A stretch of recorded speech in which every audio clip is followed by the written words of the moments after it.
আল্লাহ রাব্বুল আলামিন বলছেন, যুইনা লিন-নাসি হুব্বুশ শাহাওয়াতি মিনান নিসাই ওয়াল বানিন ওয়াল কানাতিরিল মুকানতারাতি মিনাল যাহাবি ওয়াল ফিদ্দাতি ওয়াল খাইলিল মুসাওওয়ামাতি ওয়াল আনআমি ওয়াল হারথ ذلك متاع الحياة الدنيا والله عنده حسن المآب সবাই পড়ি আল্লাহু আকবার।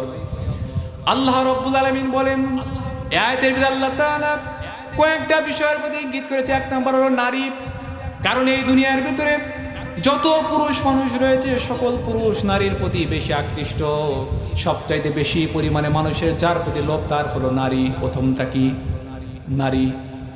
আল্লাহ তাআলা সেজন্য মানুষদেরকে নারীর কথা আগে জানিয়ে দিয়েছেন, যুইনা লিন-নাসি হুব্বুশ শাহাওয়াতি মিনান নিসাই। নারীর কথা আগে বলেছেন। এই নারীর পিছনে ঘুরে ঘুরে তোমার সময়কে তুমি নষ্ট করে ফেলতেছো। এই নারীর পিছনে ঘুরে ঘুরে তোমার জীবনটাকে তুমি ধ্বংস করে ফেলতেছো বান্দা। এই নারী হচ্ছে ক্ষণস্থায়ী জীবনের জন্য তোমাকে সামান্য সময় আরাম দিতে পারে, সামান্য সময় তোমাকে সুখ দিতে পারে, কিন্তু স্থায়ী সুখ যিনি বান্দার জন্য রেখে দিয়েছেন সবাই বলেন তিনি কে? নারীর কথা আল্লাহ তাআলা বলেছেন, সন্তান সন্ততির কথা আল্লাহ তাআলা বলেছেন, সম্পদের কথা বলেছেন, সোনা রূপার কথা বলেছেন, ঘোড়ার কথা বলেছেন, গবাদি পশু পাখির কথা বলেছেন, ফসলের কথা বলেছেন। এগুলো হলো দুনিয়ার ভিতরে তোমাদের চোখের সৌন্দর্য। কিন্তু আমি আল্লাহ তাআলা বান্দা তোমার জন্য এই দুনিয়ার ভিতরে আমি আল্লাহ রাব্বুল আলামিন বান্দা তোমার জন্য মৃত্যুর পরে তোমার জন্য বান্দা স্থায়ী সুখ সমৃদ্ধি রেখে দিয়েছি। সবাই পড়ি সুবহানাল্লাহ। قل أنبئكم بخير من ذلكم للذين اتقوا عند ربهم جنات تجري من تحتها الأنهار خالدين فيها وأزواج مطهرة ورضوان من الله والله بصير بالعباد সবাই পড়ি আল্লাহু আকবার।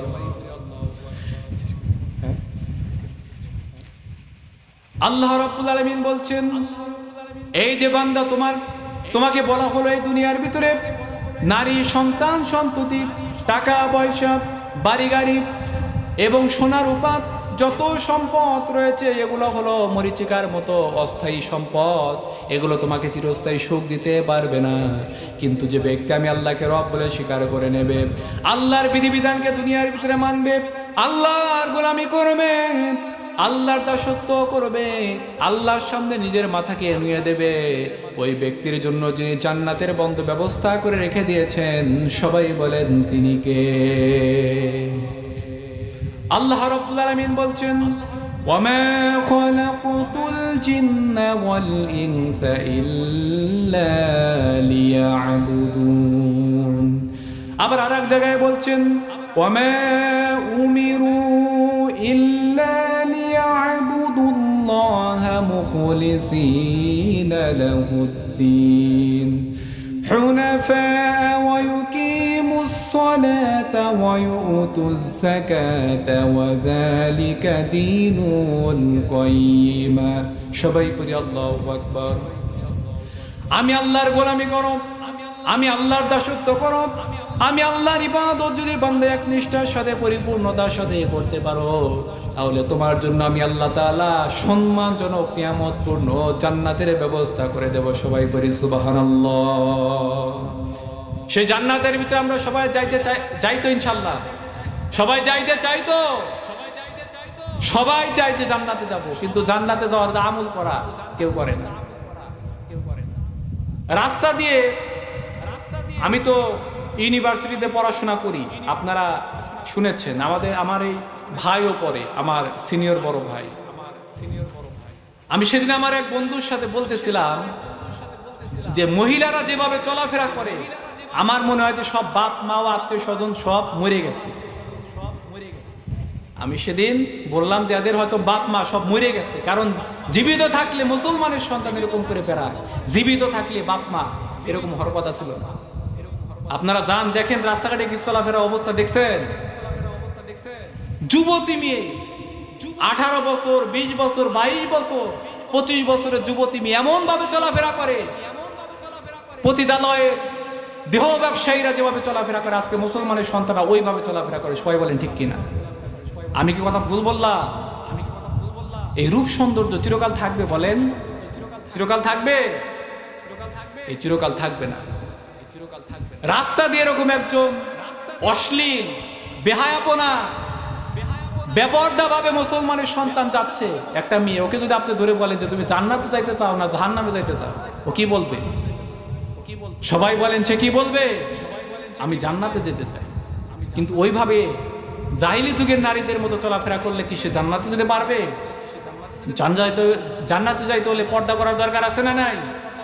মা বোনদের ব্যাপারে আমার কিছু কথা বলার ছিল, সময় সংক্ষিপ্ত, আসলে পরিবেশও ওরকম না, যার ফলে আমাদেরকে একটু সংক্ষিপ্ততার ভিতরেই শেষ করতে হচ্ছে। তো নারীদের ব্যাপারে আমি বলবো যে আমাদের যে সমস্ত আমরা মা বোনেরা যারা আমার কথা শুনতেছেন, আমি আপনাদের অনুরোধ করে বলবো আমরা আমাদের রূপ সৌন্দর্য প্রদর্শন করে বাইরে বের হব না ইনশাআল্লাহ। আমি একটা ফলের সাথে তুলনা করি। মেয়েরা হচ্ছে কলার মতো। কলা খাইছেন তো সবাই নাকি? কলা, এই কলা আপনি যদি কলার একটা কলা আপনি ওই কান থেকে বা কাঁদি থেকে ছিঁড়ে যদি আপনি এখানে রেখে দেন, ওর উপরে কি পোকামাকড় খুব বেশি পড়বে? মাছি খুব বেশি পড়বে? আপনি খোসাটা যদি ফেলে দিয়ে যদি এখানে রাখেন, ওর উপরে পোকামাকড় পড়ার সম্ভাবনা আছে না নাই? পোকামাকড় ওটাকে নষ্ট করে ফেলবে। তো আমি যে বিপর্দাভাবে সমাজের ভিতরে চলাফেরা করতেছি, আমার যুবকদের দৃষ্টি, পুরুষ মানুষের দৃষ্টি কিন্তু খুব খারাপ। এই দৃষ্টি খারাপ দৃষ্টি দিয়ে মেয়েদেরকে দেখতেছে এবং খারাপ চিন্তা ভাবনা করতেছে। সেদিন আমাদের এক বড় ভাই একটা কথা বলতেছিল, এই কথাটা শুনে আমার হৃদয়ের ভিতরে রক্তক্ষরণ হয়েছে। সে বলতেছে তার কাছে এক ছেলে স্কুলে পড়ে, ক্লাস 9, বলতেছে যে ভাই আমার এমন অবস্থা হয়েছে, আমার নিজের মায়ের পেটের বোনকে দেখলেও আজকে আমার খারাপ ধারণা হয়। সবাই বলি নাউজুবিল্লাহ, নাউজুবিল্লাহ বলে। নিজের মায়ের পেটের বোনকে দেখলে আজকে আমার খারাপ ধারণা হয়, এমনকি নিজের মাকে দেখলে আমার খারাপ ধারণা হয়। সবাই বলি নাউজুবিল্লাহ। একটা পশুকে আমরা হারিয়ে ফেলতেছি। পশুত্ব আমাদের ভিতরে এমন ভাবে ঢুকে পড়েছে যে আমরা তাদেরকেও হার মানিয়ে ফেলছি।